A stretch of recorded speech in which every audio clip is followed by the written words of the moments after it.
Two Yahoos. Imagine a Hollywood movie with this plot.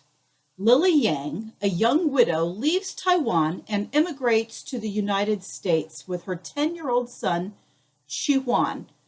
After the family settles in California, Chi-Huan changes his first name to Jerry and heads off to school, knowing only one word of English, the word shoe. Jerry learns English quickly. He is exceptionally bright and becomes a straight A student. When he graduates from high school, he wins a scholarship to a top university where he becomes friends with David Philo, a fellow student. Together, Jerry and David start an internet company that makes them both billionaires within 5 years. If you think this could happen only in a Hollywood movie, you are wrong. It could happen in California's Silicon Valley, and it did. In 1993, Jerry Yang and David Philo were studying for their doctorates in electrical engineering at Stanford University in California. They did their work side by side at desks that the university provided for them.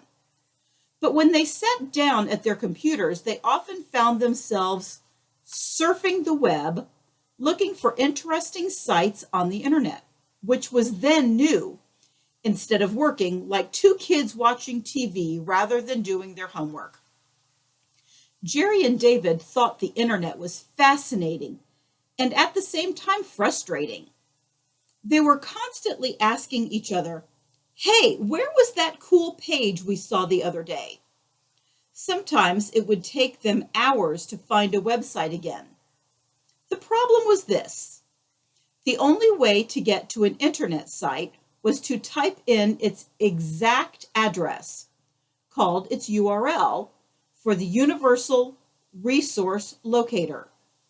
A URL could be a long string of numbers and letters like this: www.wnn.index_html.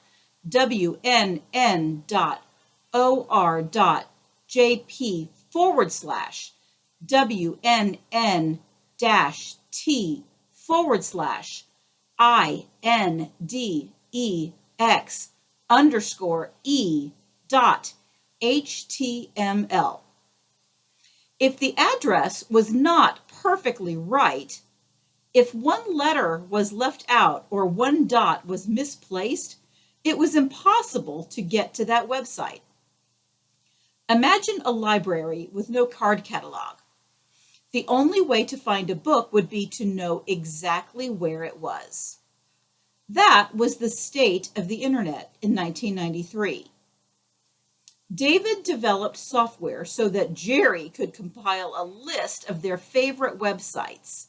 That way, they could revisit them whenever they wanted. Jerry kept adding sites to the list, and it quickly got so long that it needed to be organized. Jerry thought back to a part-time job he'd had shelving books in the university library. He remembered how the books were organized into categories and subcategories, and he decided to organize his list of websites in the same way. Sports, for example, became one category, with subcategories like sumo wrestling and basketball. Jerry called the list Jerry's Guide to the World Wide Web and posted it on the internet in the spring of 1994. Friends told friends about Jerry's Guide, and the number of people viewing it doubled every month, from hundreds to thousands to hundreds of thousands. Telephone calls and emails suggesting sites to add were coming in faster than Jerry and David could handle them. Jerry and David abandoned their studies altogether and started working 20 hours a day on Jerry's list, often sleeping on the floor next to their computers. Their hobby had become an obsession. Late one night, Jerry and David began talking about changing the name of the website. Jerry's Guide to the World Wide Web no longer seemed appropriate, as David was working on the site as much as Jerry. They flipped through a dictionary looking for possible new names and came across the word Yahoo. The dictionary gave two definitions of the word: a rough or noisy person, and a word shouted when you find something you're excited about. They liked the word. They thought it reflected the Wild West nature of the internet. Just for fun, they added an exclamation point. Yahoo, they thought, was a name people would remember. Indeed, it was. By the end of 1994, the Yahoo website was getting 1 million hits a day, and Stanford's computer system was crashing under the strain. University officials told Jerry and David they would have to move their hobby off campus. When word got out that Yahoo was looking for a new home, Jerry and David got job offers from several giant telecommunications companies. The offer they finally accepted, however, was not a job offer, but an offer of money. A venture capitalist gave Jerry and David $1 million to start their own business.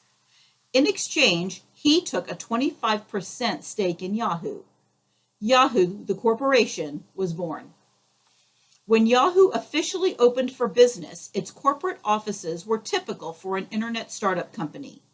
Newspaper accounts from 1995 give this description. All the office furniture is purple and yellow, the official corporate colors. In purple-painted cubicles, 16 employees, called surfers, sit in front of computers and review website submissions, rejecting some and deciding where to put the ones they accept. All of the surfers are in their early 20s, wear t-shirts, and park their bicycles next to their desks.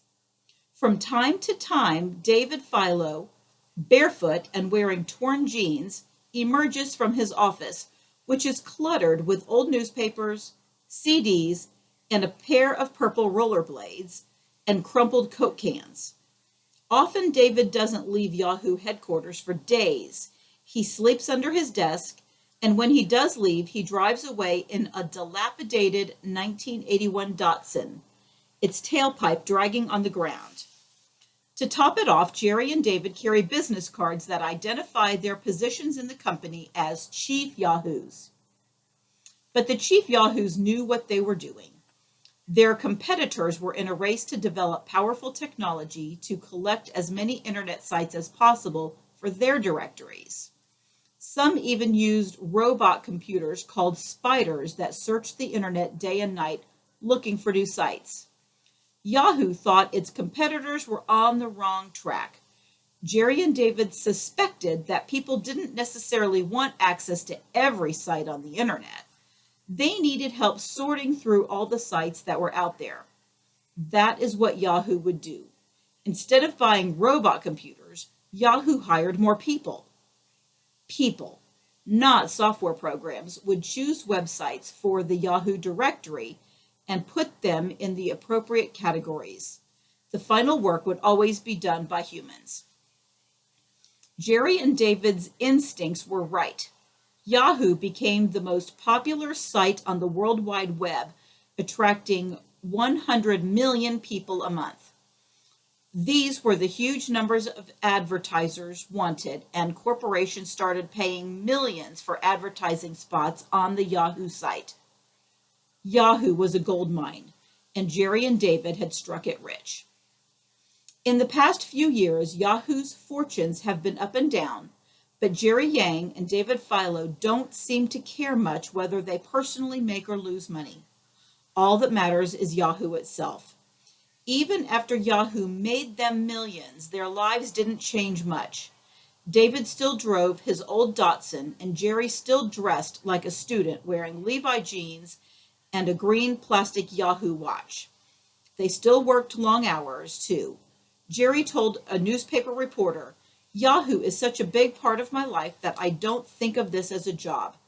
Yahoo has become a billion-dollar corporation, but to David and Jerry, it will always be what it was in 1993, a hobby and an obsession."